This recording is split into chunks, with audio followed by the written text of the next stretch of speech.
imposing strict limitations on the number of people that may gather in one place. This meeting of the Medfield Warrant Committee is being conducted via remote participation.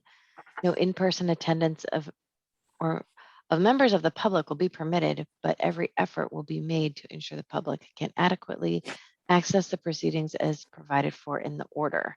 As a reminder, persons who would like to listen to or view this meeting while in progress may do so by following the instructions on the agenda and meeting notice.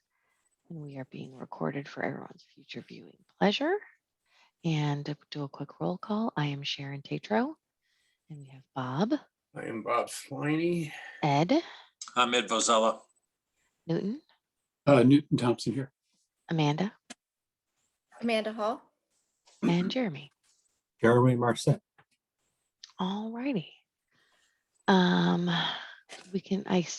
think Mike and Tim are here, so we could just jump in with them if we would like. Then we'll do minutes at the end.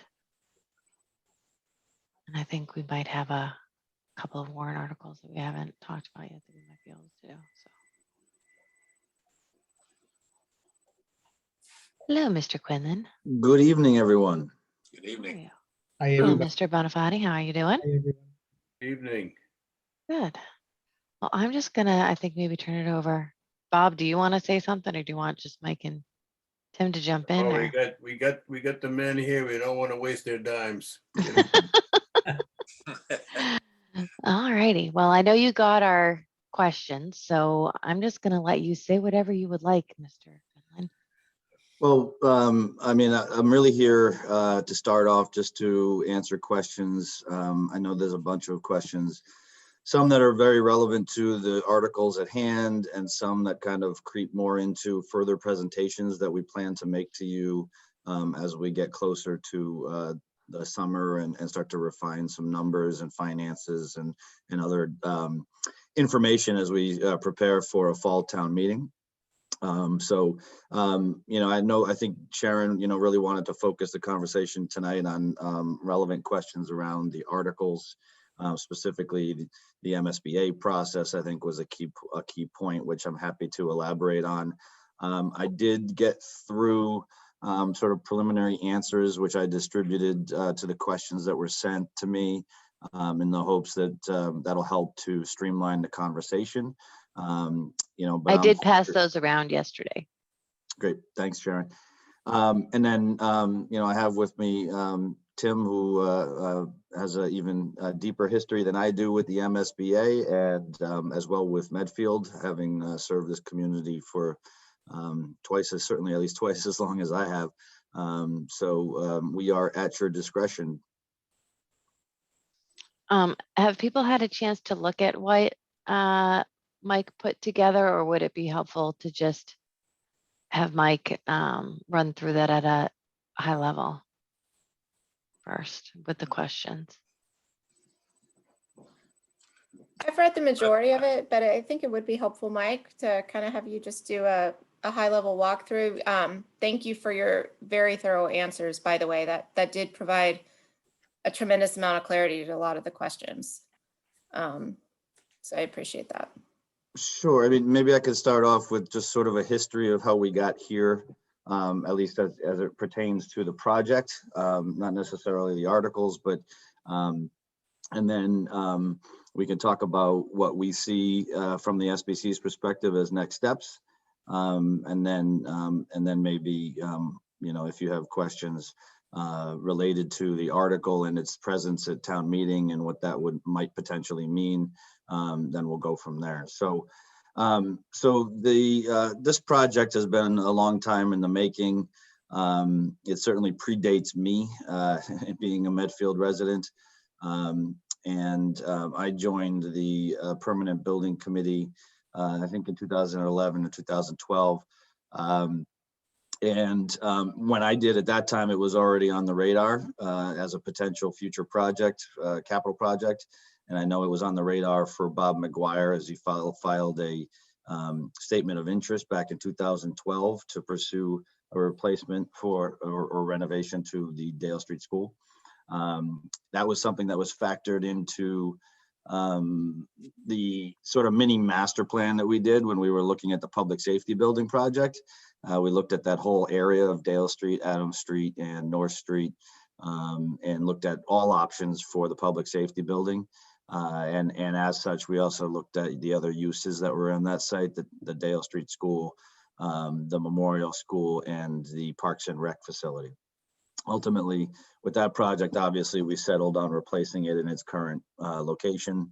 I think we actually explored potentially moving it next to the DPW where that apartment complex is going in, but the owner at that time was unwilling to sell to us, and we didn't think using eminent domain was an appropriate solution. So in doing that evaluation, we had looked at the possibility, because it had been discussed for some time, of potentially moving the school to Wheelock, which was something that's been on the radar for a little while. So that the notion of evaluating Wheelock as a potential future home dates back at least to that, and I believe Tim has a recollection of it dating back to as long ago as the early '90s in conversations with Bob McGuire. Late So- 90s. Sorry, not early '90s, late '90s. Not a new topic, but one that's been a long time in the making to get us to this point. In 2016, with Dr. Marsden on board, we also filed a statement of interest with the MSBA, which was not necessarily rejected, but it wasn't accepted into the program.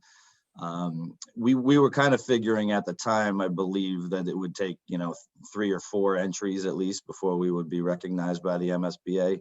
Subsequently, in 2017, we resubmitted again, and surprisingly enough, we were welcomed into their program.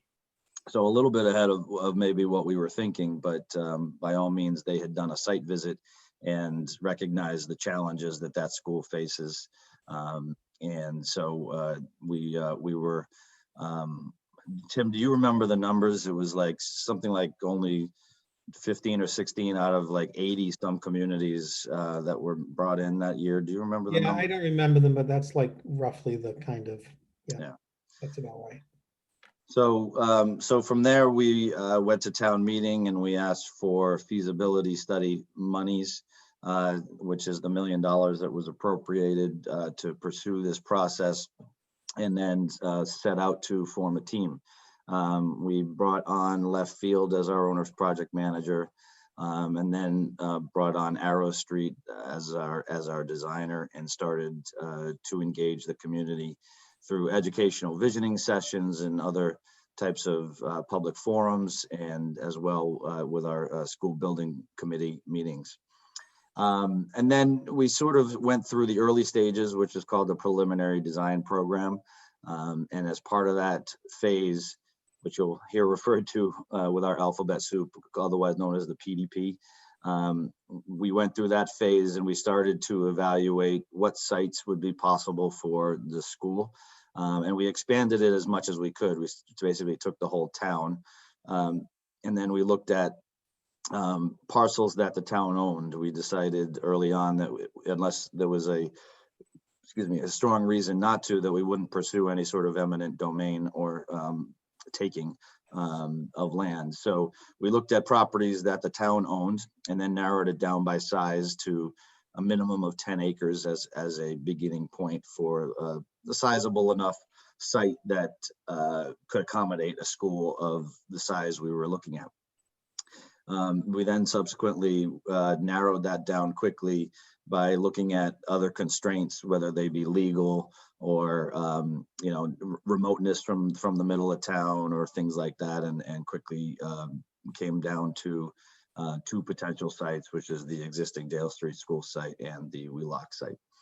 And then subsequent levels of design, we dug in further and really started to analyze those 2 sites from multiple perspectives. We look at traffic, we look at safety, we look at the ability to accommodate the educational program. We look at permitting, we looked at spatial requirements and making sure it fits on site, et cetera, and evaluated both of them to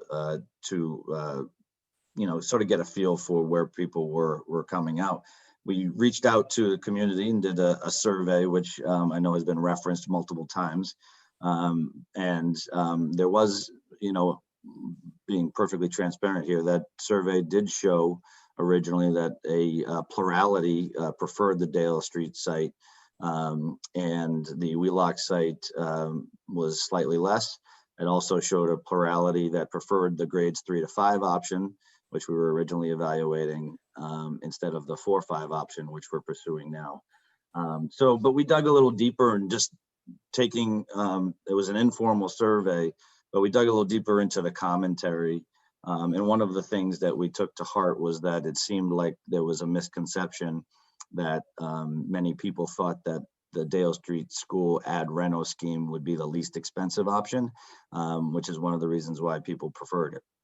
So while we did recognize that there was a plurality that preferred that, it wasn't, to us, convincing enough to offset some of the other benefits that we saw as a committee for the Wheelock site, specifically, especially the educational benefits, but also the physical benefits. And one of the things we quickly realized was that a new build on the Dale Street site really made that whole site very congested and eliminated almost all field space for 2 schools. So that was something that was really constricting. As well, we saw, the inability to accommodate all the bus and parent drop-off traffic on the site, which meant it would spill out into the Adams Street neighborhood. Whereas those are 2 things that the Wheelock site could accommodate. Then looking at the educational benefits, we saw the ability to reduce the number of site transitions while we would still have 3 elementary school buildings, the ability to have grades 2 to 5 on a single campus. It was a 4-year continuous point for students to go to every day, as opposed to our current configuration requires 3 site changes within 5 years from 1st grade to 6th grade. So there's a hopscotching around from the Dale Street site over to Wheelock and then back and then over to the middle school between 1st and 6th grade that, for kids that have trouble with transitions, we deem to be, certainly less desirable.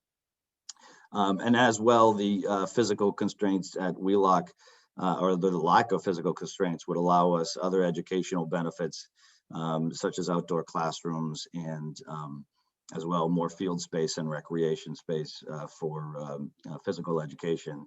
And then also to be able to share resources across the 2 buildings that more directly align with their educational programs than aligning a pre-K to 1 building with a 4 to 5 building.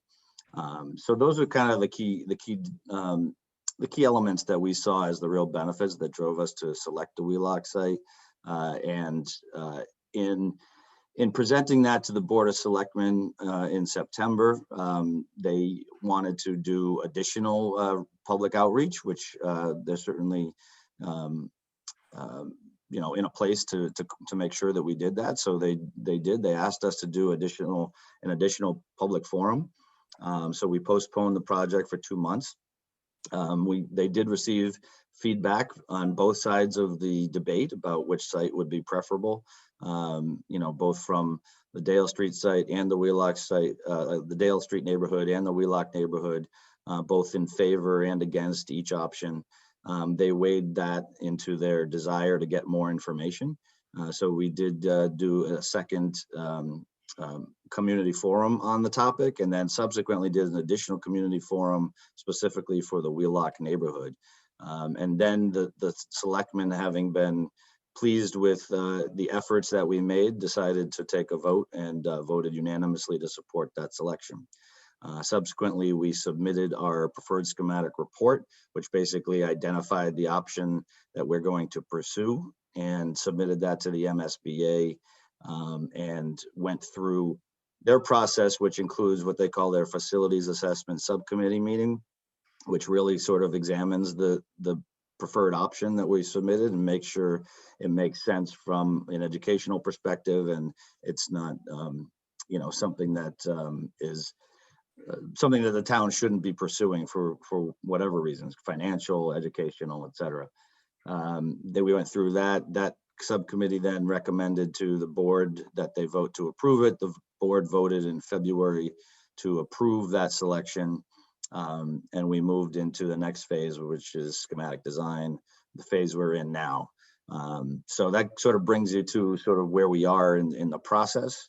And our plan for the upcoming months is to get through schematic design, do the next round of cost estimating, which will occur in May, and ultimately submit a schematic design report to the MSBA in June for their July board meeting.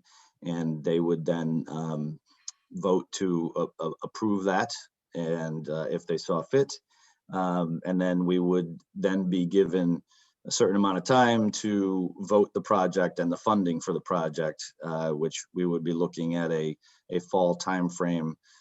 It hasn't been set. We've had some discussions about September. There's also some discussion about potentially October being a better time frame. So we haven't set that exact schedule yet, but we do have a limited time. We have to get that voted by November in order to make sure we come in under the time frame of the feasibility study agreement that we have with the MSBA.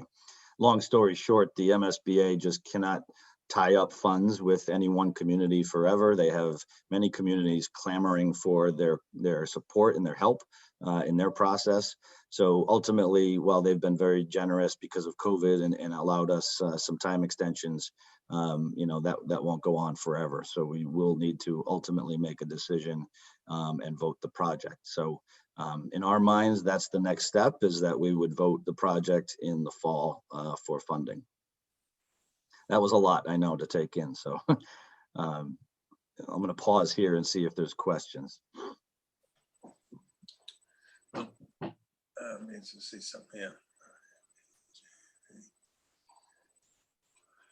Were you going to ask one, Ed? Yeah. Yeah. Well, I might as well start. I often Okay. do.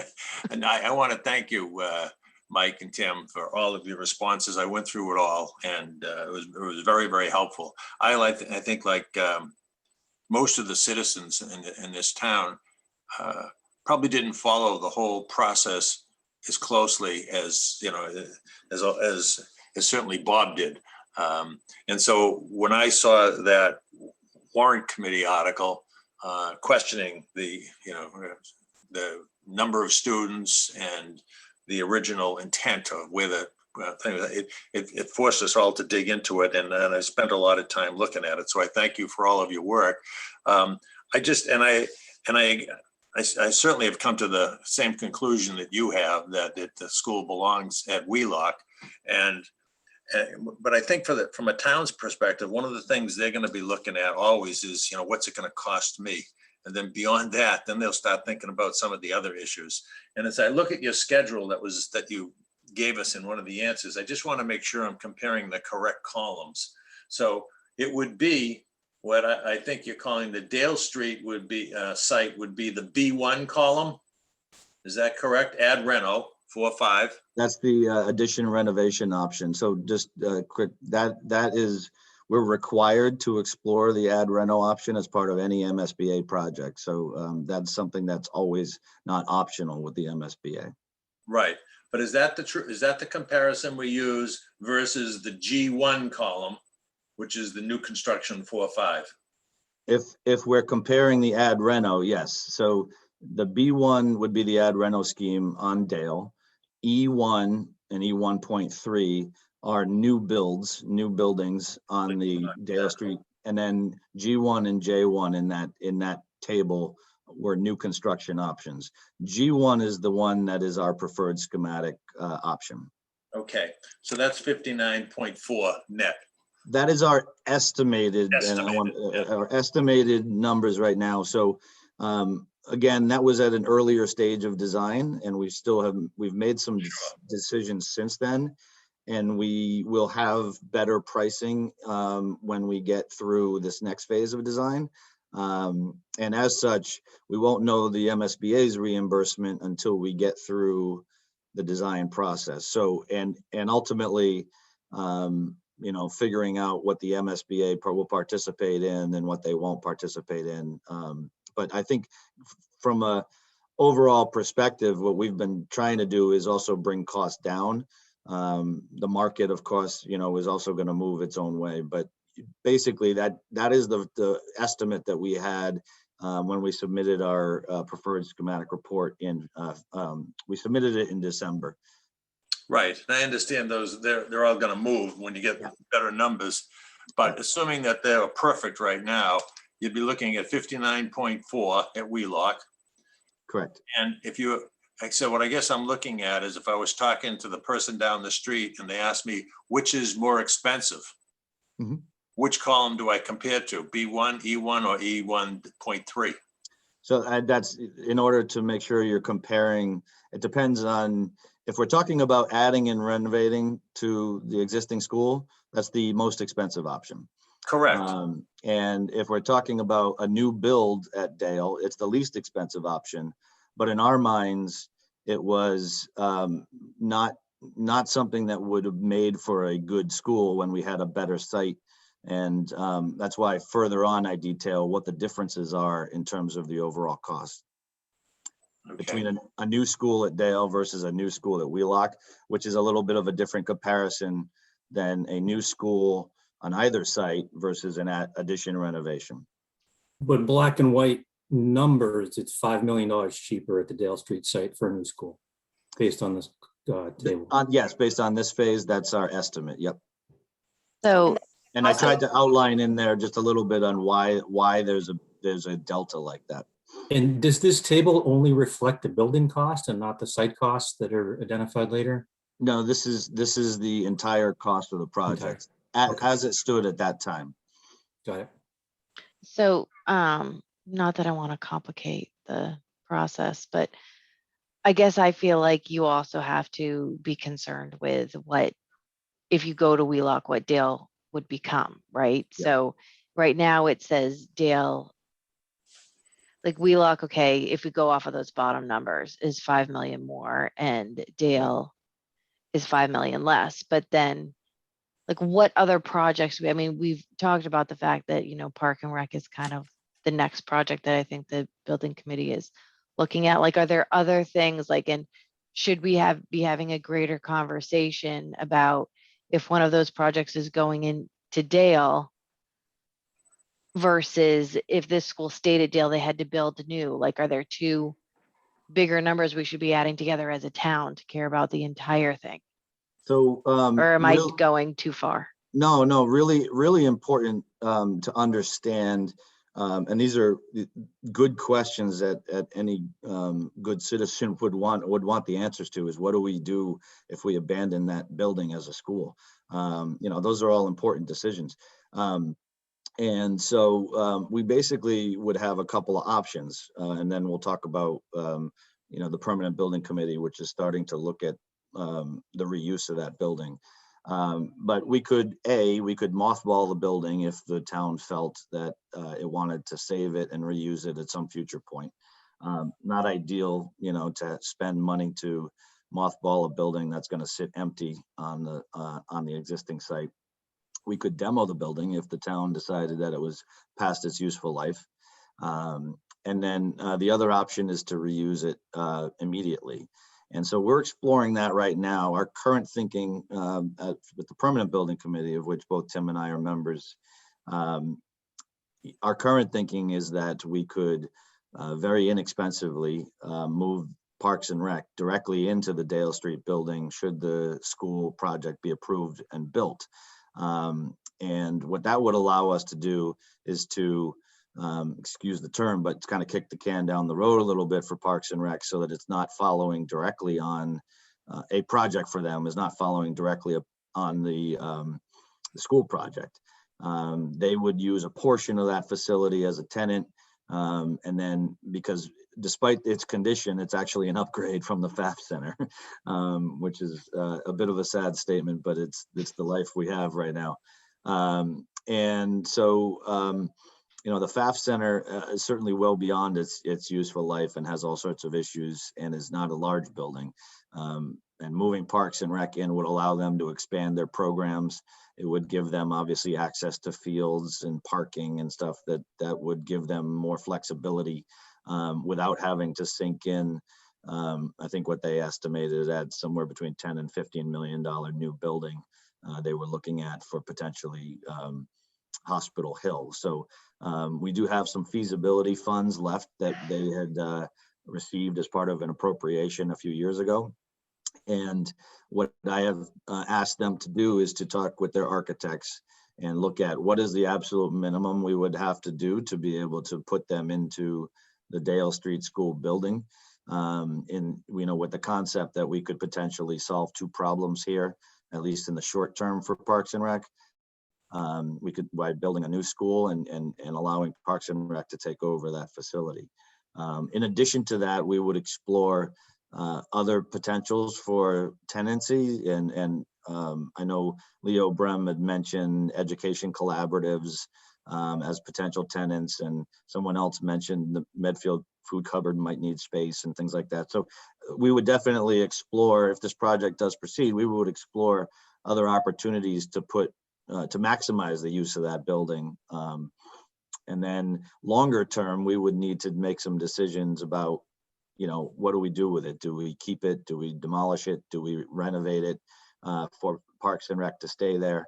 But that would give us some time to sort those items out in, with a window that would probably get us to a point where the DPW debt starts to come off the books, sort of in the early 2030s, which is a little scary to think about that far out. But, the DPW project debt will come off the books in the early 2030s.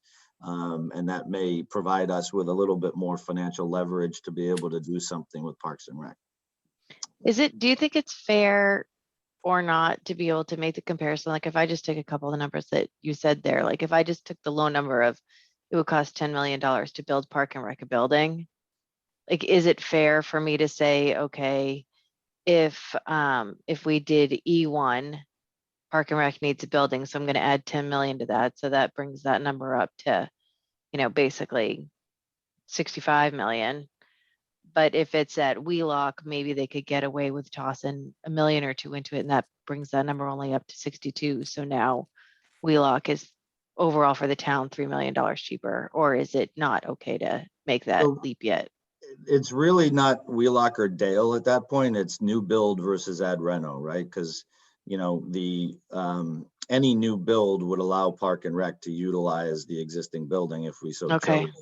However, just bearing in mind the big difference there is if we then have a new school in the only field on that site, and it will take up the entirety of that field, we now have 2 elementary schools and a potential Park and Rec at the existing Dale building, and virtually no field space. And Parks and Rec and the elementary schools are both uses that get a lot of use out of fields. So that would be something that we would see as an inferior solution because of things like that. But I was only meaning like from a cost perspective, Mike. So let's just say your guys' recommendation is Wheelock and it goes to 59. I could think if I was being somebody that wanted to be like, okay, well, how much would it cost if we did the new construction at Dale? If we did the new construction at Dale, then clearly Park and Rec has to maybe go to Hospital Hill. So if that was going to cost the town another 10 million, is it fair to say, okay, if I liked E1 plus the hospital, the cost of that's really like 65 versus if you're combining 60. projects and yes, that's what I was doing in my head. I didn't know. Yeah. It just gets a little fuzzy because we can come up with countless different scenarios. Yeah. Which is why I think the fairest comparison is, a new build for the school and a renovation of the existing Dale for Parks and Rec versus an ad reno for the school and a new building for Parks and Rec in Hospital Hill. Okay. So for the renovation at Dale, we know that there's at least one kind of major item it's currently in the building maintenance plan, and that's that front portico column area. Yeah. Which, regardless, if the building itself stays, that has to happen sooner rather than later, unless the building goes away, then you wouldn't want to invest that, whatever $500,000 cost. So that certainly needs to be factored in the mix of reuse of Dale. It's also a larger building, so there'd be higher operating costs for the community to absorb in the annual budget. If FAF went away, it's older, smaller, but Dale is much larger. Yeah, that's absolutely fair. The operating costs, I guess the way I look at it is, without trying to steer the conversation too much around Parks and Rec, because that's a further conversation. But if we can solve their problems short term with little capital funds, and allow some time for other debt to come off the books, and for this project to borrow and get into its debt service down the road a little bit longer, that gives Parks and Rec some running room. It gives them some room to expand, and to start to generate more revenue, because they are a revenue generating service for the town.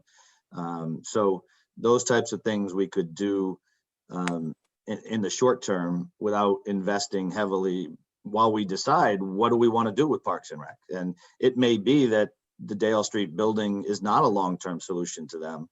It may be a short-term one, and we do need a new building. Or it may be that we just demolish a portion of the Dale building and renovate it for them. But to me, the operating costs, which are not something we should ignore, but to do that and to run a building sort of inefficiently for 5 years or so, because we're talking about starting at the earliest 2024. So if we're saying 5 or 6 years, we're running that building inefficiently with less occupancy than it really can take.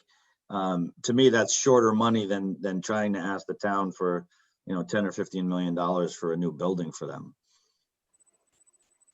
Well, that's just our thinking. So I don't know, Tim, if you think otherwise, but.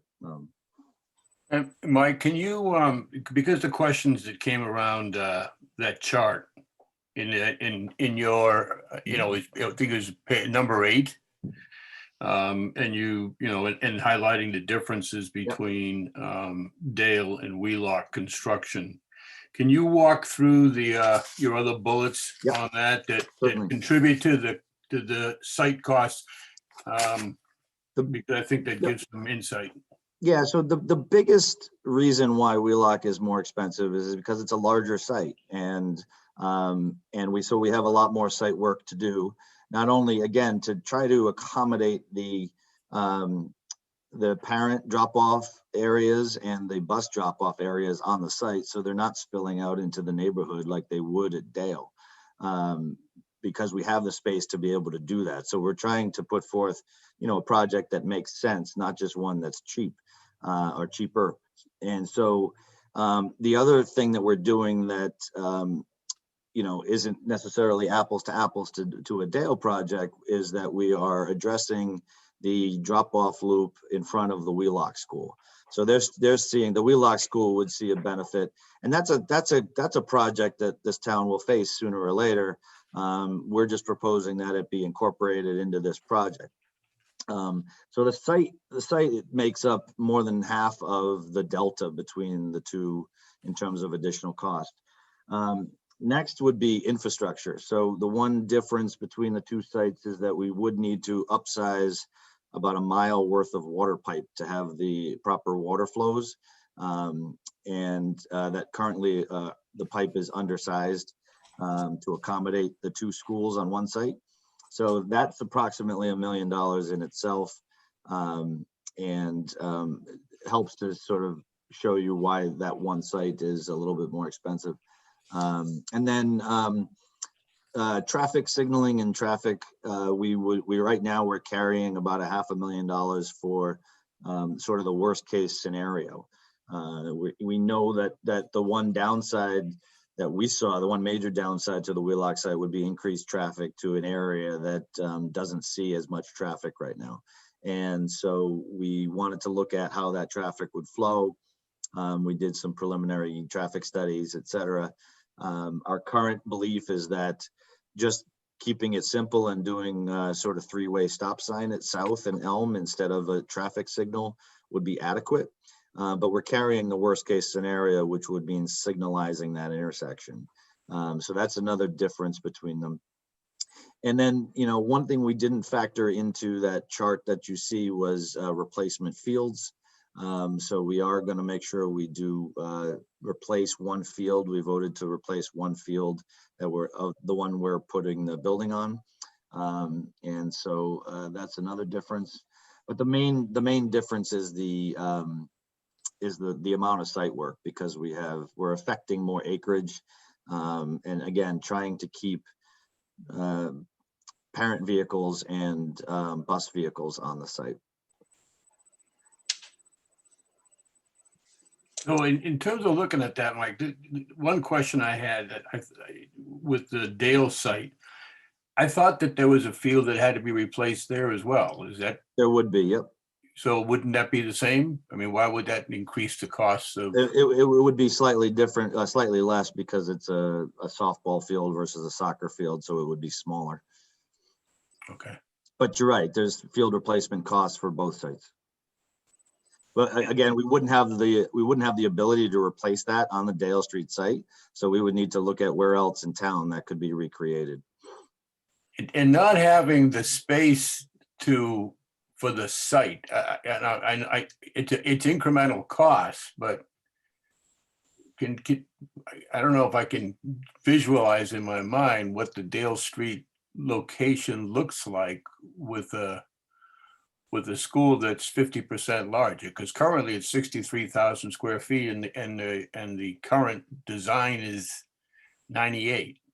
So you did have a density Yeah, so addressed in one of these, and maybe that might be helpful, because getting a sense of, cost, the site costs are not a nice to have from my perspective. At least I don't hear it as such. no, exactly. And again, the downside, one of the downsides to Dale is because we can't accommodate, vehicles, as many vehicles on the site for drop off and buses for drop off.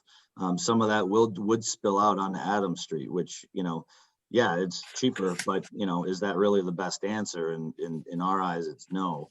But in terms of, I did just a sort of a quick analysis with the architects. Just the existing site at Dale is just about 18 acres. It's slightly less than 18 acres, and it's currently 38% covered by building area or paved area, what we call lot coverage.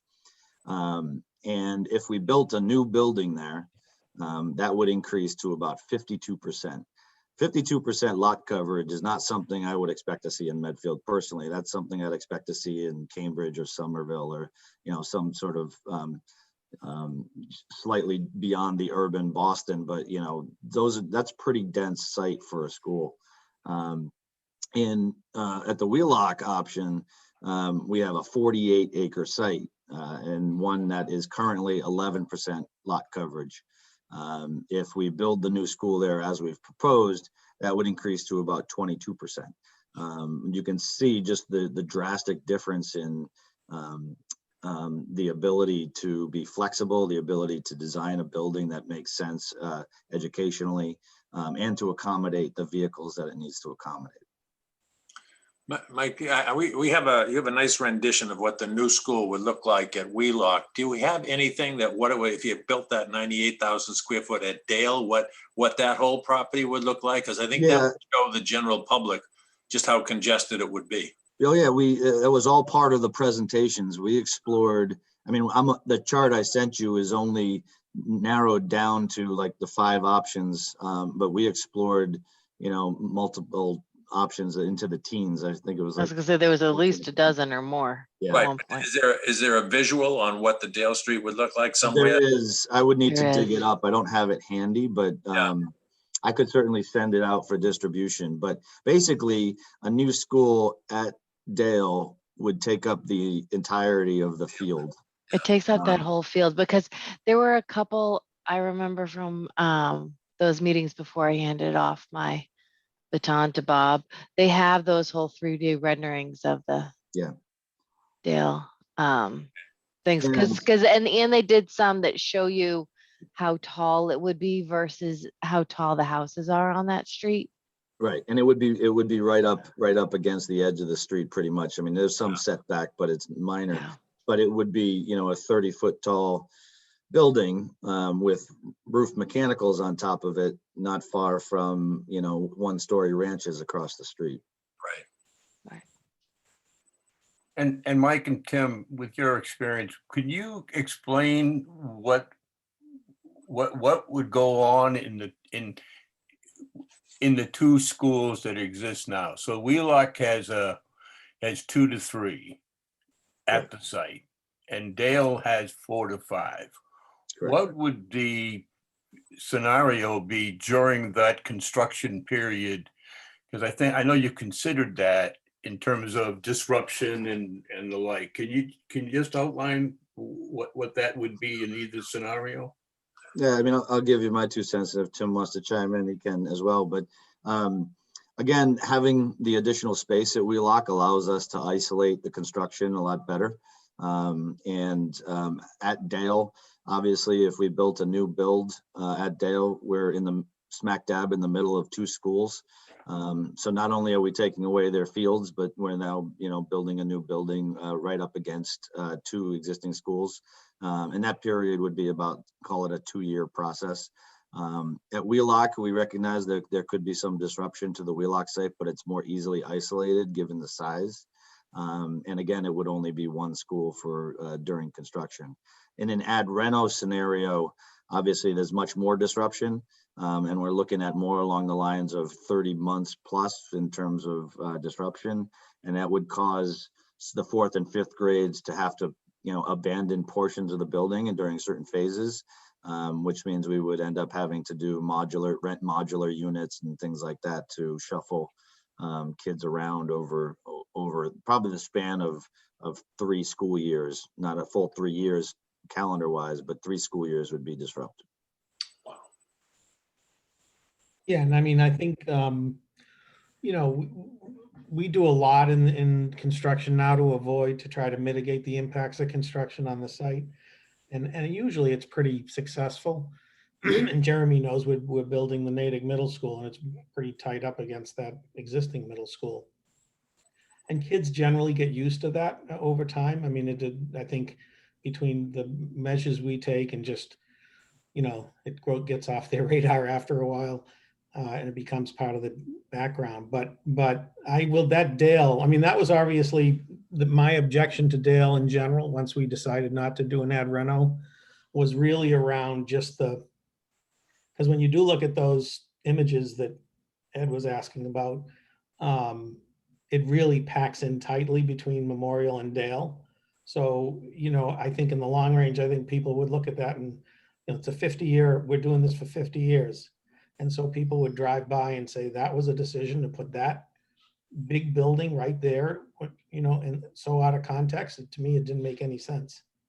And, you know, that kind of formed why and I think other members of the committee came around to say it was a unanimous decision twice by the committee. And, you know, I know we've been somewhat accused of predetermining this because we've talked about it previously. But I want to reiterate, like, you know, the reason we've talked about it previously is because it makes sense. You know, from an architectural and planning perspective, it makes sense from an educational perspective. And, you know, I didn't go into this with my mind made up personally. But what it did do, I did have an opinion, and the more I looked at it and the more research we did, it just reinforced that. And, you know, and I know that's true of the other SBC members and the Board of Selectmen. Like, I wouldn't expect the Board of Selectmen to just, you know, rubber stamp anything that we put in front of them. That's just not who they are. We know. That might be the Sure. understatement of the planet. Geez, we had no And idea. I'm pretty sure that Christine could tell you that on a daily basis in her office. I'm on mute. I can't seem to fix it. Oh, okay. I thought it was. All right. I thought it was just us. But Mike, one thing that was mentioned, and maybe you can add on this too, is that you know, it was mentioned about the work that's being done in the Wheelock area on the water treatment, and I know construction plans, and you folks know better than I, Jeremy and all, but when it was presented to us, the completion of that construction was the fall of 2022. And at least that was what the schedule I saw was. In your schedule, looks like the construction pretty much starts around there. Is that, can you give a sense on that? That's 'Cause I about don't want, right. if that, is that gonna be just a big, massive construction site or? No, I mean, the water treatment plant is pretty isolated in itself. We would certainly need to maintain access down to it in the early stages if we did start. We haven't finalized a construction schedule because we still have a decision to make about our procurement process and things like that. So, but I don't think, even if those projects both get approved and they're both started, I don't think there's going to be much overlap between them, if any at all. But I can tell you, so, you know, it was interesting. Our designer, Arrow Street, took us to a project that they're doing in Harvard, Mass right now that's just about to open. We went on a Friday afternoon with some members of the school administration and school committee so that they could see. We were talking a lot about classrooms design and things like that because we're earlier in design. But that's a building that was built like 12 feet away from an existing school. And, you know, contractors, to Tim's point, have gotten so good at managing this process. It's to the point where it almost becomes educational for the kids.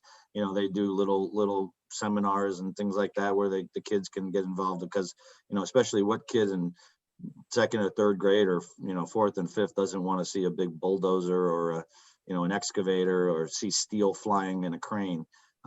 So I mean, I do agree with Tim that, you know, these guys have become very professional at this and can easily mitigate most impacts around surrounding communities. Mike, Noon, did you this have a is Newton question before? Thompson. I have a question. Did you recognize me? Go for it. Okay, great. Mike and Tim, yep. Thank you for all your materials. I've got a couple of questions, one on cost estimates and one on the procurement process. I think you said you're in the schematic design process or phase, and I think April, May, June, you'll send, I think, those schematics to your cost estimators. Is there another sort of bite at the apple in terms of cost estimates that'll take place before the project's approved, or excuse me, before the project goes to town meeting? And So then my other question is, can you talk about the procurement process and why that decision's up in the air and how that's going to impact everything? Sure. So first question on cost. It's really sort of one process, but there's a couple of steps in it. Basically, we are working with the architects to complete the schematic design, making the decisions that we need to make. And then the estimators, there'll be two estimators that do their individual estimates.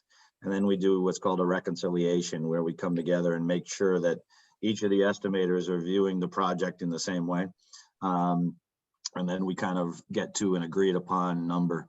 And then if we see fit, depending on where those numbers come out, we can enter like a value engineering or value management process where if the numbers come in too high, we can, you know, ask the architects to reevaluate certain things and potentially reduce costs, that type of thing. So that would happen as part of that process before we would finalize our budget. And then that budget would then be sent to the MSBA as part of our schematic design process. And then once we had a finalized budget, we would refine the numbers with town hall in terms of what that would mean to the town from a tax impact perspective. So we could begin to communicate that to the town, to the citizens about, you know, what are we proposing? What's it going to mean for them financially? We would have, you know, more finalized numbers, and so that people knew what they were voting on well ahead of the special town meeting. So just to interject there, I've been following the water treatment plant warrant article for the committee, and they've, I think, just published or recently published, and you probably know this from your permanent building committee role, just published bid documents. So I guess they're waiting on contractors to come back with final bids. in the school building scenario, it sounds different. It You're is. not waiting for the market to tell you what they'll charge. You're finding out what you can spend. So in essence, the MSBA does things a little differently. In the way we've always approached capital projects in town with the permanent building committee is we do the same. We make sure we're dealing with real hard numbers. The MSBA though can't really afford to tie up funds, you know, for the years that it may take to do a full design and spend additional funds to get through full design before understanding whether a town will support it or not. So they make decisions at the schematic design level about, they make the towns and cities vote on the project at the schematic design level. And then there are things that are factored in, contingencies, et cetera, that allow for the unknowns from that point, right? Because the building isn't completely designed.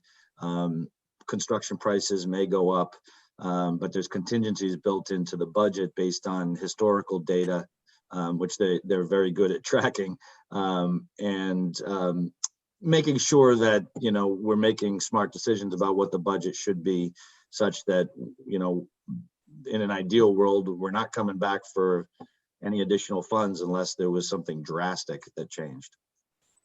So the estimation process obviously is pretty critical for us. Is that like owners, project management, cost estimates, that sort of thing? It's from our side, right, as opposed to the construction side.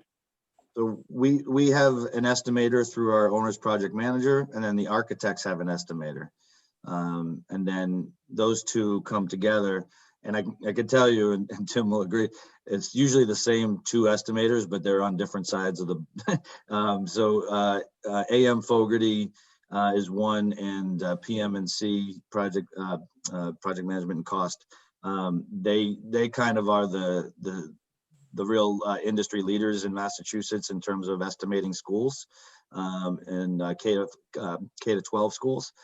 So they're on almost every MSBA project, and they're very good. And they keep obviously close tabs on where the market is from a pricing perspective. And so when we make decisions, we're factoring in all sorts of data on current pricing and escalation and contingencies, et cetera. Okay, so the procurement process, you have a decision point coming up, design, bid, build, or construction manager at risk. And what are the inflection points there? So Tim, maybe you can address this, since Tim actually helped write the legislation for CM at risk, but maybe you can describe the differences between the two.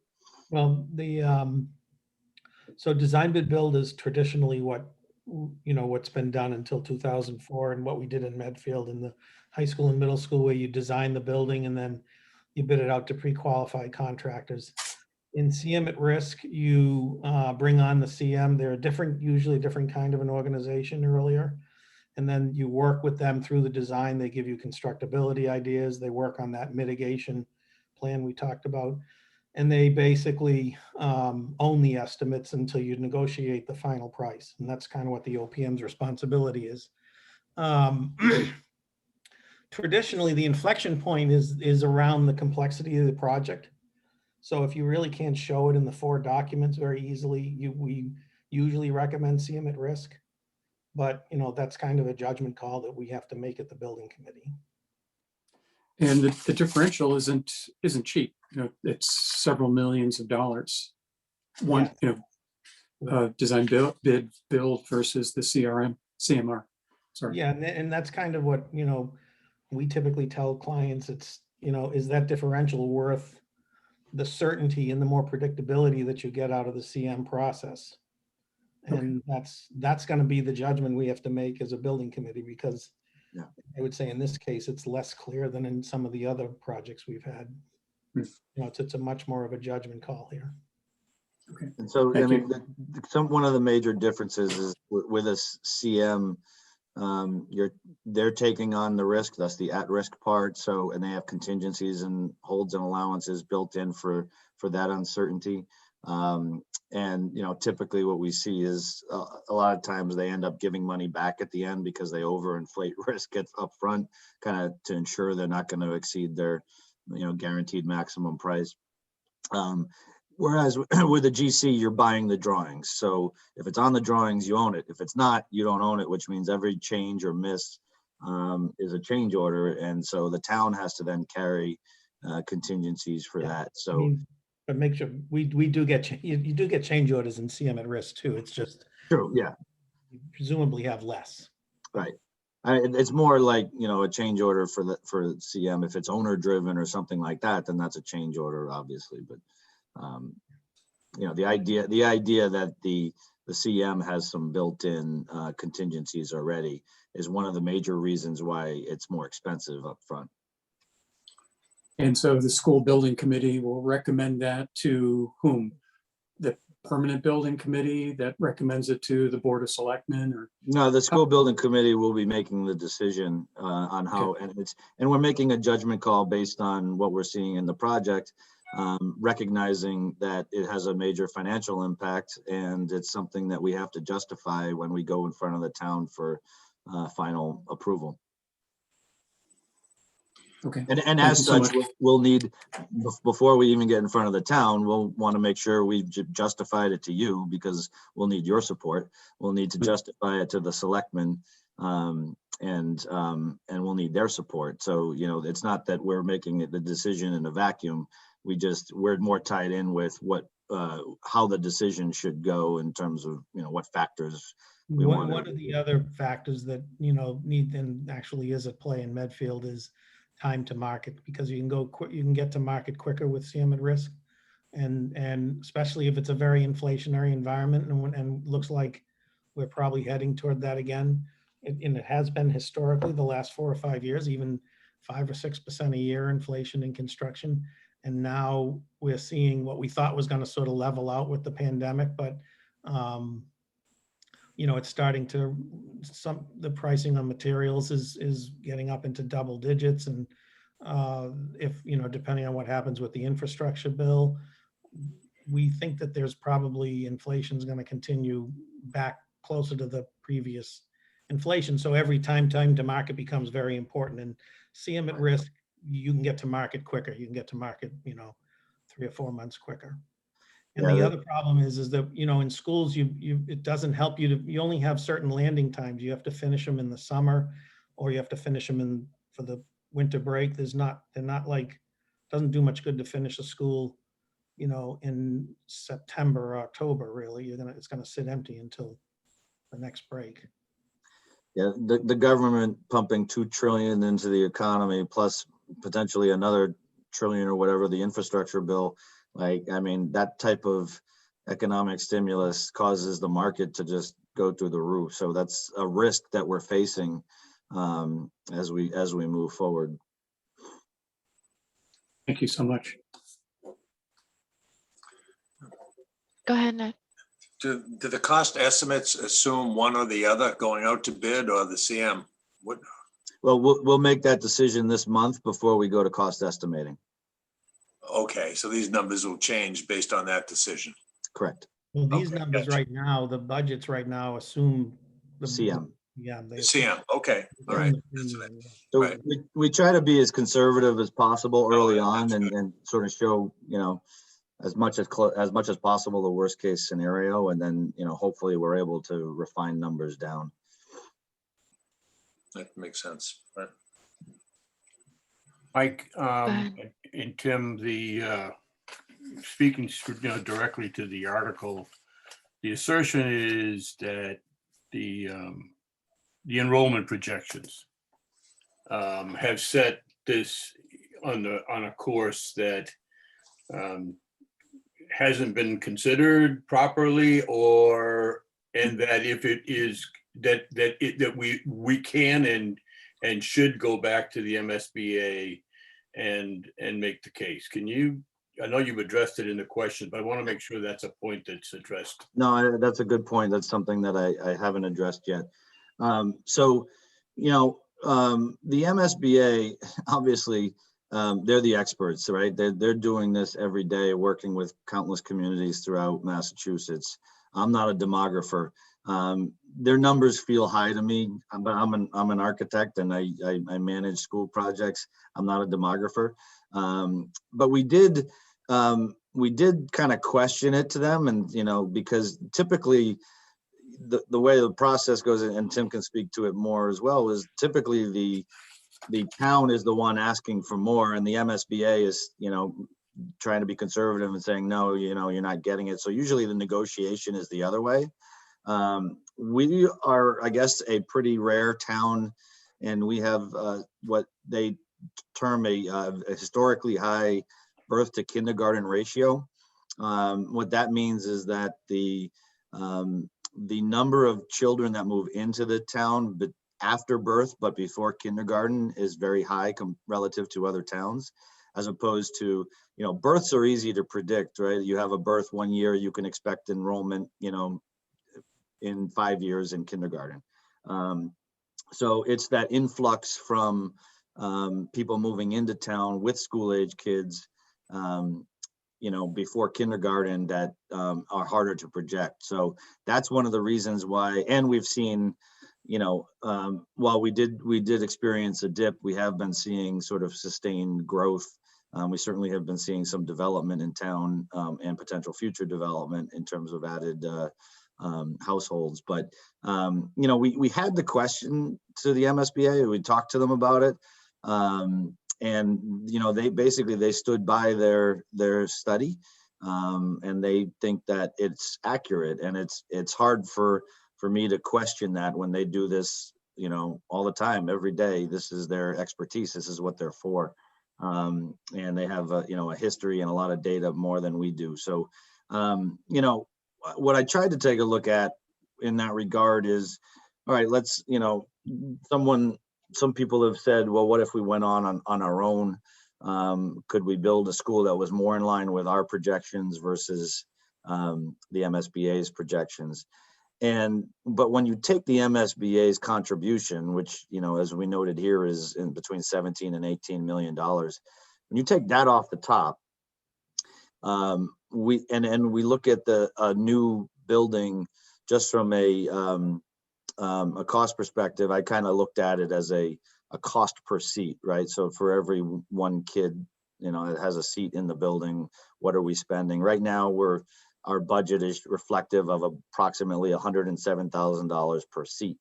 And so if we take 17 or $18 million project cost out of it, factor it down to the construction cost, which is that 107, that would get us down to an enrollment of 445, just by taking the MSBA's numbers. That means the town has saved zero, and now has a building that has only about 10% growth built into it, as opposed to the MSBA's projection of 40-something% growth. So by saving nothing, we've basically given ourselves a building that has a maximum growth of 10%. And then, if we did want to save money and go to just our current enrollment, which is in the neighborhood of 400, we would save the town about $6 million. So, but we then put the town at significant risk by having a building that's supposed to last us 50 years, but is built only to current enrollment. It has no growth built into it. And that's just something that could end up causing astronomical costs well beyond $6 million over the course of that 50 years, if we ever did see growth in the enrollment. So, when I look at it, the idea that we can throw away 17 or 18 million bucks to build a building that's only got 10% growth as opposed to 40% growth, to me, is short-sighted. And so that was just sort of a quick look at it from the dollars perspective. But Tim, maybe you can elaborate a little bit more on enrollment projections and MSB process. Yeah, sure. And I think there's a couple of things with it. For one, we did go back to them because of concerns we had, and they did take another look, and they came back and said, no, we're sticking with this enrollment projection.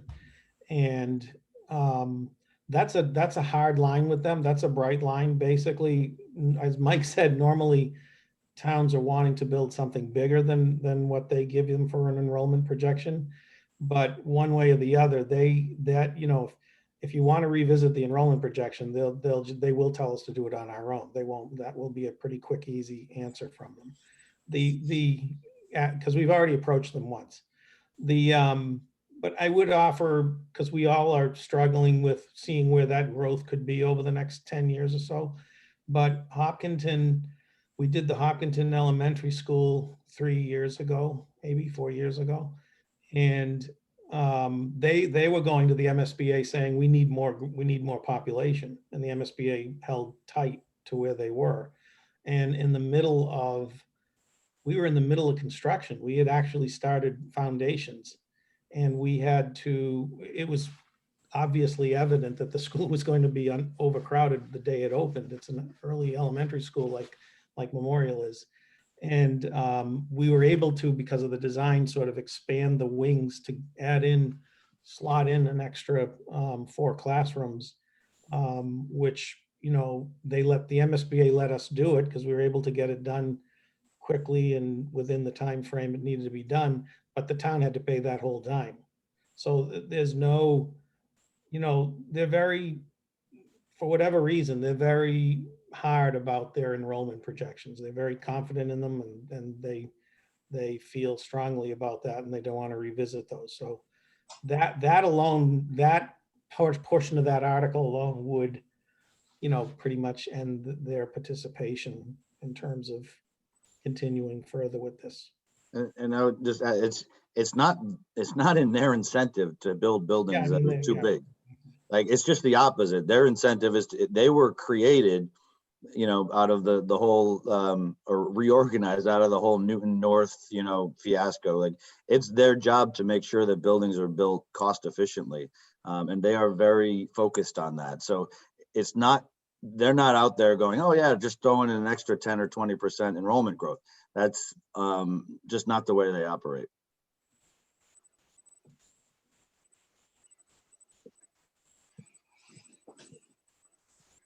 Does anybody have more questions?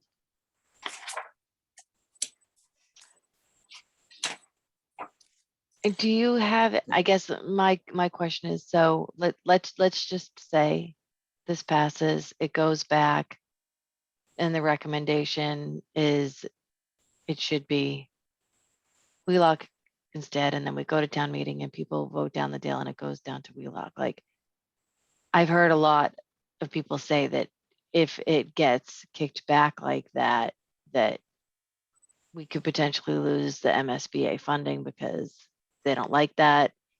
I'm just trying to be like, worst case scenario from the town, what happened? So to me, there's no difference between sort of stopping now or stopping, if it gets voted down in the fall. Because, basically, like Tim said, the enrollment thing alone would the MSBA would say no, and we would basically be out of the system, and we would have to resubmit to the system through another SOI. And that would likely, again, kick us to the back of the line. They have other communities that are, more ready, willing, and able to secure the funding that they offer. So it's unlikely we would be invited back for, minimum of 4 to 5 years, even if we were to go to, a Dale. And I can tell you that, then functionally, you would need an entire new school building committee, because we've stated our position, and I don't know that anyone would then get behind Dale. I know I wouldn't be chairing a committee because I couldn't stand in front of the town and justify that as an option, from our perspective. So that would mean a whole new committee there. The selectmen would need to change their mind. The school committee, would then need to change their mind. And so, my take on it is that, this article will obviously tease out sort of where we stand from a support perspective. If there's overwhelming support for this, then it's going to send us a clear message about the vote in the fall. And so we'll have to respond to that. But I don't see any scenario where we go back to the MSBA and they say, okay, we're going to let you revisit this now. And spend additional time, and we would also need to spend additional money, which we don't have, to re-examine a different site and to re-examine a different enrollment. And the enrollment alone, as Tim noted, would kill the MSBA's involvement. So to me, you know, the only option that we see from the SBC perspective is that we believe that the next step is to vote the project in the fall. And if there's that much, I mean, in essence, we're only talking about what, 3 months, 4 months. I mean, Right. we're Right. essentially maintaining the process the way that's supposed to be made, you know, progressing it the way it's supposed to be done. And we'll find out in 3 or 4 months if people share this concern that's been expressed about it.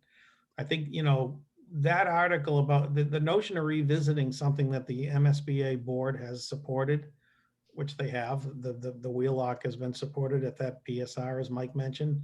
That, as far as I know, has not happened in the MSBA program. They've already voted support for it. They're not going to change and say, okay, if you guys made a mistake, go ahead and, you know, come back to us and fix it. They'll just tell us to go to the back of the line.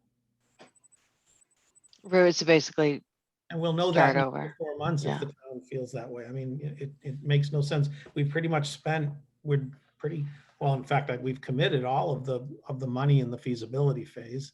And we're not gonna be able to get, you know, we've already probably spent 80% of it.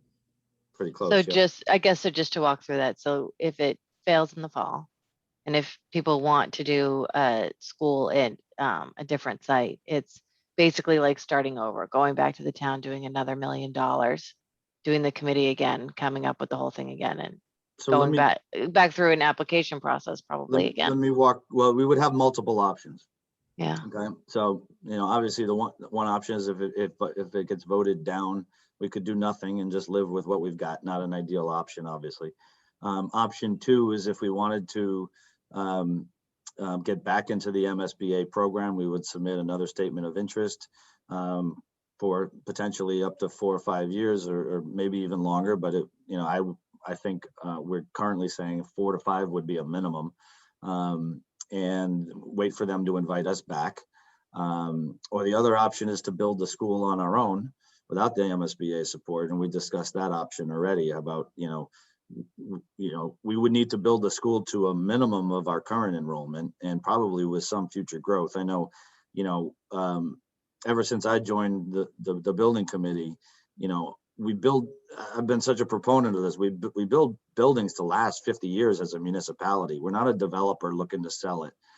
We own our buildings and we own them for decades, and they need to be able to support future growth. And if they don't, that's the mistakes that we face when we had issues with, you know, the public safety building with the DPW, is because a lot of those buildings were built with no future in mind. It was built only with the present in mind. So going it alone, to me, and forsaking the MSBA support, to me is short-sighted. But those are kind of our 3 options. And the inflation is the time is ticking. And, you know, unless people feel that there's somehow going to be, we haven't seen right now it costs over twice as much to build a school than it did 10 years ago on a per square foot basis. And so it's not consumer inflation. It's not the 2 or 3% a year. And we've never seen that in construction except for the Great Recession. That's when prices, you know, dropped basically. Yeah. But you know, nobody's predicting that. And I think that's kind of that's a bet I wouldn't want to make for the next 4 or 5 years. I should add, there is a 4th option. So if in the fall we get to a vote, and we obviously have a high bar to get over, right? We've got to get a 2/3 vote on any debt exclusion. And so if let's say we get 65%, you know, and it's close, and we feel like maybe there's things we can do and sort of talk to the community a little bit that might get us over the hump. In that scenario, we could write the MSBA and ask them to revote that we want to revote, and they may allow that.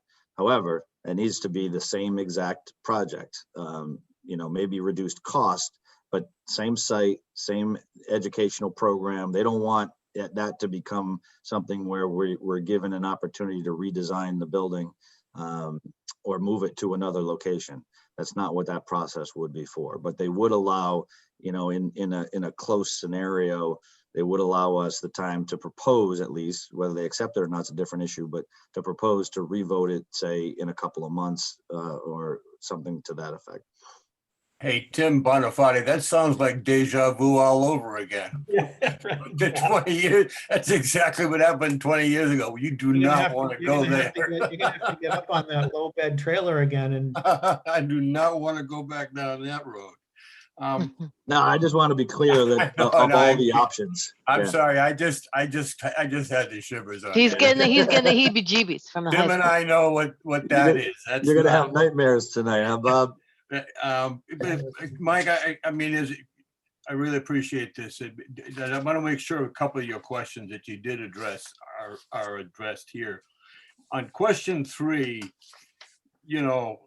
inarticulately questioned, how do you characterize our costs? I think you did a great job of comparisons Yeah. of similar projects in similar towns, and just because we've had a couple of articles that we've addressed as a warrant committee on the net zero and the green and what Sure. have you, that's also in there. And my question on that one is, are both sites the same in terms of providing the HVAC? And because I got lost in that really quick at that last meeting. Yeah, so a couple of things that I'll address in that. I do want to cover, we do have the benefit of, in our office, Tim and I, we have multiple elementary school projects that are proceeding on similar timeframes. Slightly different timeframes, but close enough to be able to be comparative to this project. We're working with the town of Ashland, the town of Westwood, the town of Wellesley. We actually have 2 projects with them, but one is not part of the MSBA, so we're not using that as a comparison. But they're good just to sort of understand, are we making smart decisions about cost? And of all those projects, where are we falling? Where are we shaking out? It was interesting just to note that, we're on the low end of the construction cost per square foot, and we're on the low end of as I looked at it, also was sort of a cost, construction cost per seat of enrollment. So that was good, right? That's where we want to be, is certainly on the low end of that spectrum and not sort of leading that race by any stretch. But also in terms of the net zero discussion, this is an area where elementary schools especially are really kind of leading Massachusetts, and they're all at least evaluating it, and maybe not all are pursuing it, but they're all at least evaluating it. And all 4 of those projects, including the 3 I mentioned, plus Medfield, have decided to go with a geothermal ground source heat pump system. And so what that does really basically is it circulates water down the earth down 600 feet, and takes advantage of the relative constant temperature down there to either shed heat in the summertime or to absorb heat in the wintertime, and use that as the primary system for cooling. And there's a lot of reasons why it makes sense from a long-term financial perspective I won't get into, because we did that ad nauseum the other night. But the one thing that requires, obviously, is drilling ground source heat pump wells, which obviously the Wheelock site has more overall area to be able to do that. It's not impossible to do it, Dale, but it would be a lot more difficult because of the site constraints. So to answer the question, it's not, again, it's not impossible, but it would be more difficult to utilize a geothermal system.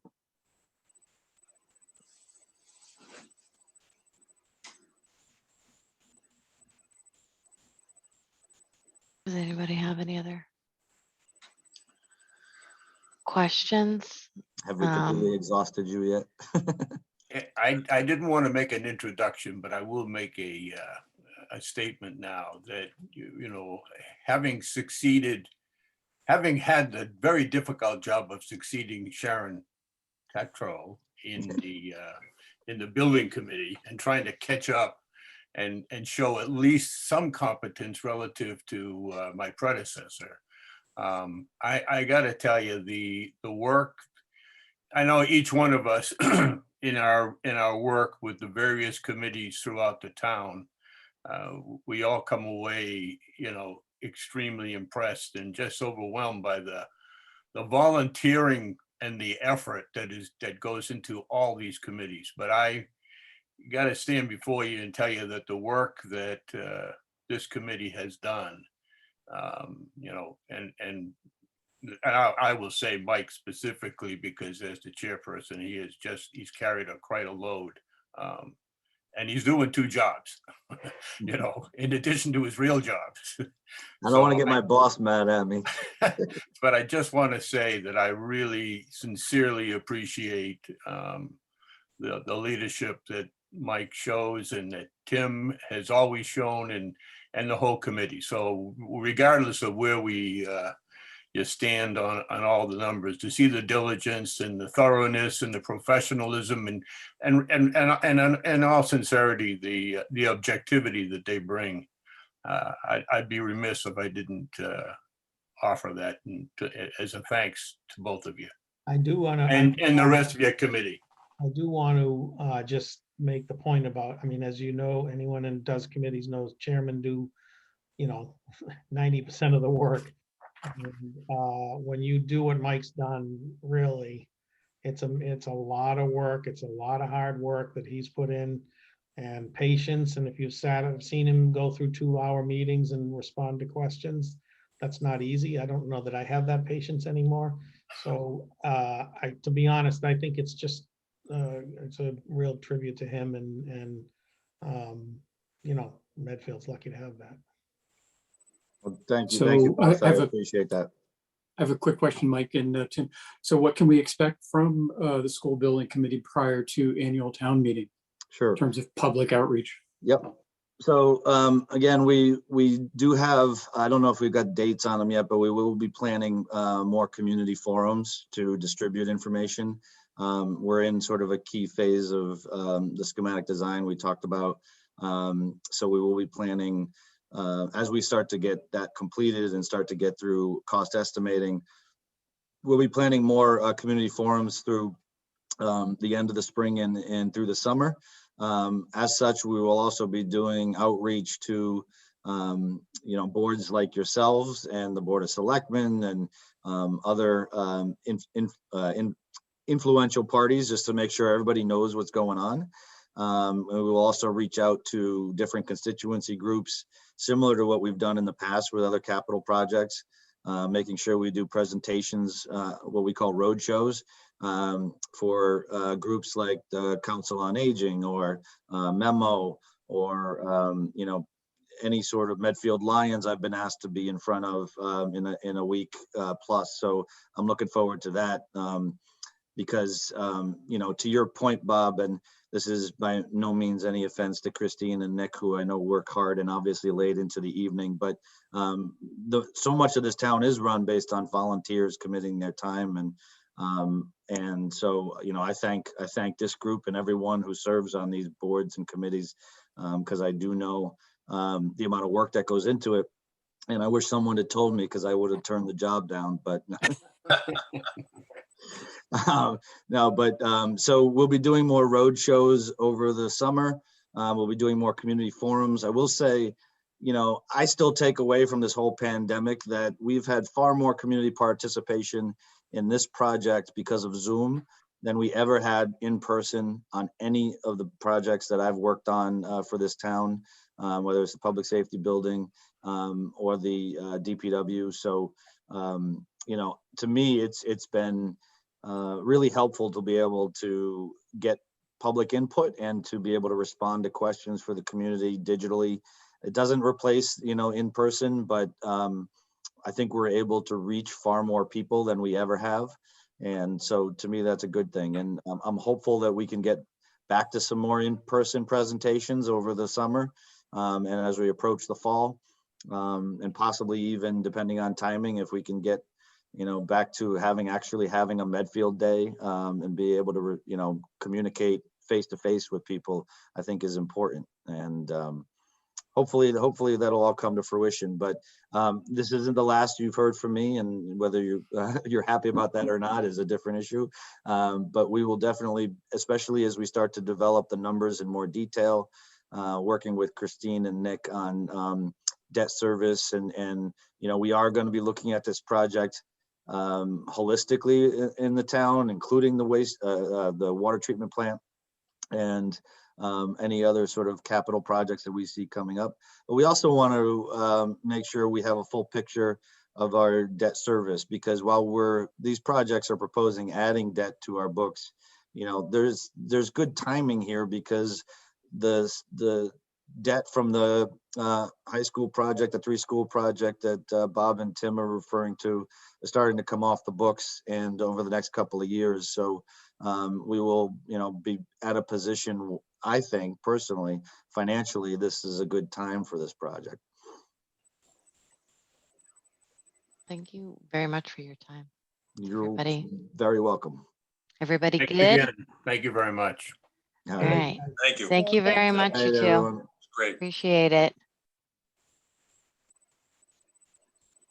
All right. And for a hot second, Jeremy was my Alice while we had 9. So,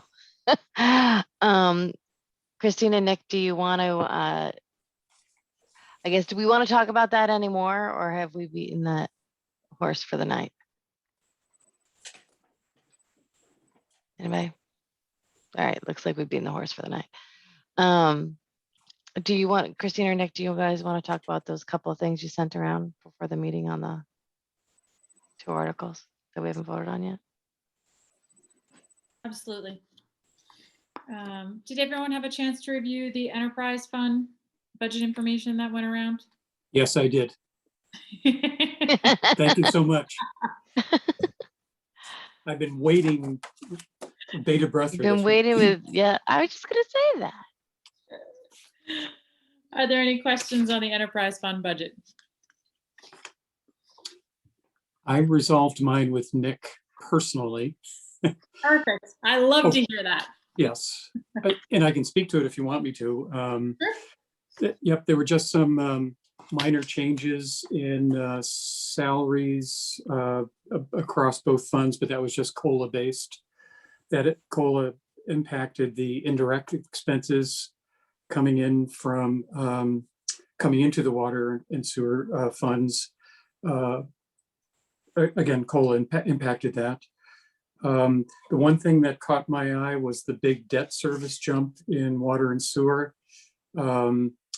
The prior information, and I was able actually to access the debt service schedules, the debt schedule that was part of the school budget package. In the water and sewer numbers tie out, but except for the delta associated with the water treatment plant, has about $1,008,094 in additional debt over the already scheduled debt in the enterprise fund. So they're picking up the cost for some debt service for the water treatment plant there. Sewer checked out just splendidly with regard to free cash. Free cash in each enterprise fund is used to, as I was informed by Nick, to cover capital outlay. So water only has 150K for capital. I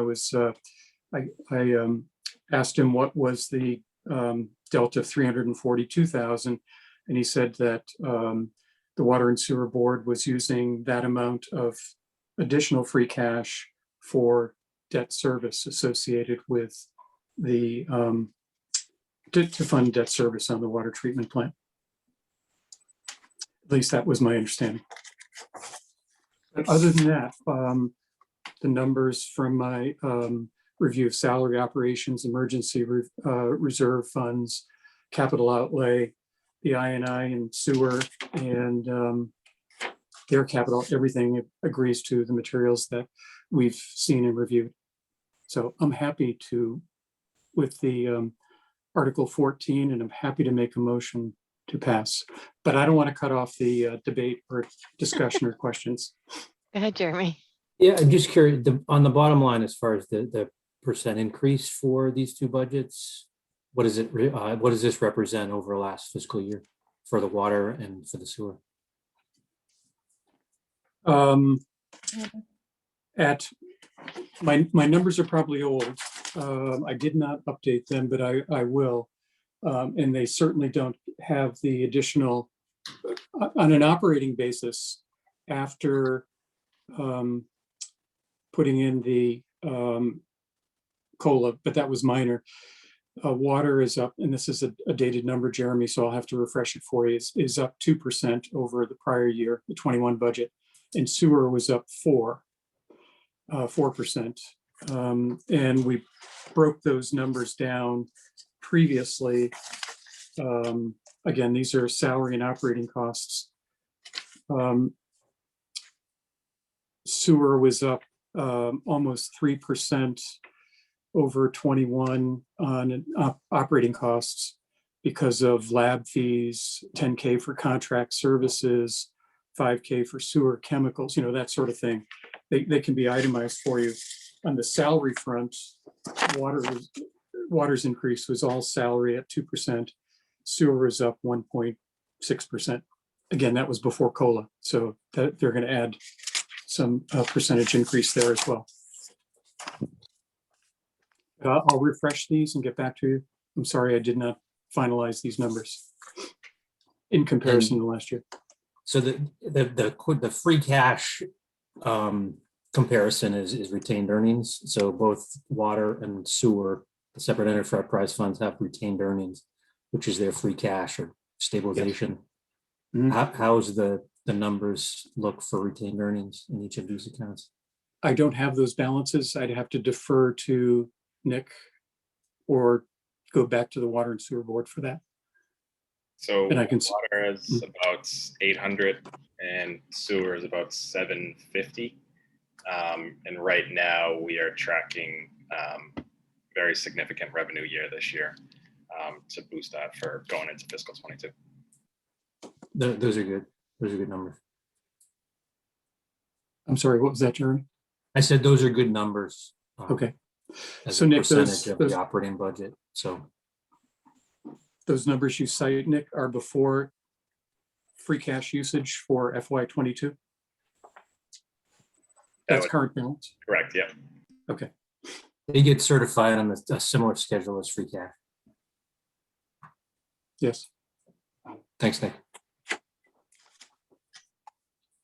Anybody have any other questions? Do we feel okay to vote? Yeah, okay. Newton, go ahead and make your motion.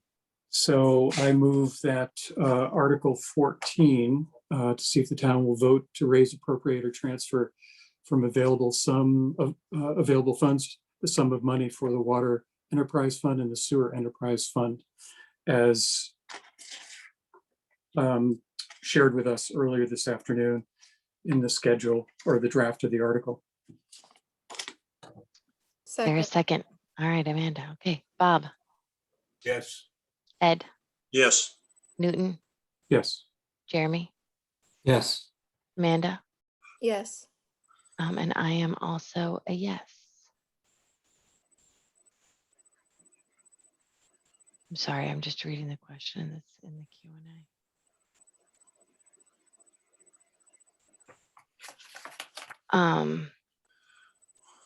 I'm not going to read the entire thing, but basically it's from Chris McHugh Potts, and she's going to be sharing us more information from on the Dale Street conversation and some other pieces. So if you guys want, I can read the entire question out, but it was long. But the basic gist of it, and I guess just to give a hot second of history, I had a couple emails this weekend with Chris and Jerry Potts because they wanted to be able to provide us more information from their presentations. So I told them that they are more than welcome to provide us with information, and you are all more than welcome if you have more questions for them to ask them, because I told them to not worry, we were not going to vote tonight.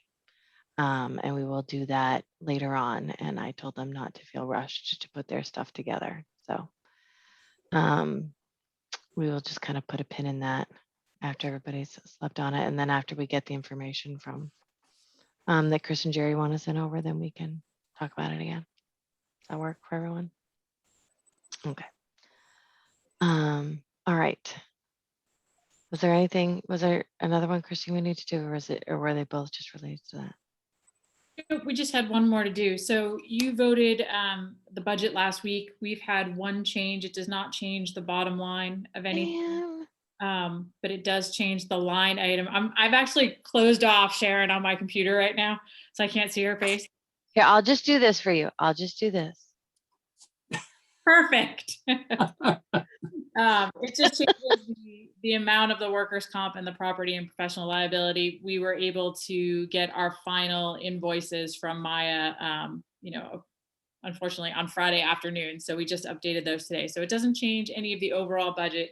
It just changes those two line items. So I didn't want you to be surprised when your warrant report came, and I knew you'd look at every line item and those two were different than you had voted. So we just wanted to give you a heads up on that. You can come back now, Sharon. Okay. Do we need to vote on that, or we're just I gonna don't let it think go? you need to revote the whole budget as long as you're all in agreement that we have just changed those two line items. The total amount of money for both of them has not changed. We just allocated them properly. So, I can. And it was live with only that. 27,000 that moved from one to the other, from workers' comp to property liability. Man, great shakes. Okay. and that's it. We're All going right. to print, so there are no more changes, except for one. I may possibly have an article coming back, which was on. Oh, there she goes. Do you notice that she's kind of doing the talk to the hand thing? Yeah, a little bit. Mm-hmm. One of the articles I prematurely dismissed and the selectmen were not done discussing it yet. So there may be a discussion of Hinckley South coming back to you in the terms of a warrant article. So, but the Peak House district has been withdrawn. So technically we're even. That's good. And you'll have your Okay. final numbering tomorrow. Okay. All right. That's all we had tonight. Okay. All right. So would we like to discuss the Newton's minutes from last week? Everyone had a chance to look at it. Does anyone have any questions, thoughts, motions?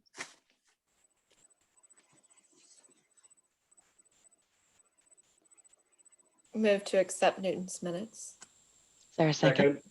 All right. So Ed, Yes. Bob, Yes. Newton, Yes. Jeremy, Yes. Amanda, Yes. and I'm going to vote yes. One of these times, one of us should vote no on Newton's minutes just for kicks. I'll do that. Okay. Save that up. That'll be a fun last meeting. Okay. So we're going to take next week off. And if I get more things in the meantime from Chris and Jerry for Dale, I'll pass that on.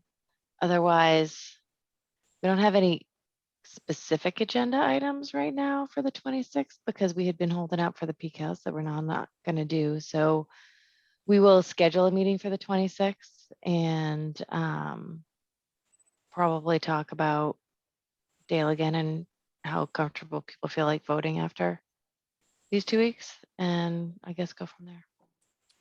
So, Did yeah, we- go ahead. Did we vote on the citizens petitions? We do need to vote on the citizens petitions, but we have not yet, which is why I Okay. say we will potentially put that on our agenda for the 26th and see how people feel if they have enough information, because I'm sure by then we will get the additional information that is coming. But as I had mentioned to them, at this point, we're going to print without having voted. So as long as we vote before town meeting, we also don't have to vote on the 26th if people don't feel like they're ready yet, if they have more questions. So no rush anymore. Printing is just happening. Okay, well, if there's nothing else, then we could invite Bob to make his favorite motion. Yeah, motion to adjourn. Second. All righty. Ed. Yes. Okay, Bob. Yep. Newton. Yes. Jeremy. Yes. Amanda. Yes. I'm also a yes. And enjoy your week off, everyone. And see you in 2 weeks. Good meeting tonight. Yeah. Okay. Thanks, Al. Thank you. Thank you. Bye. Um,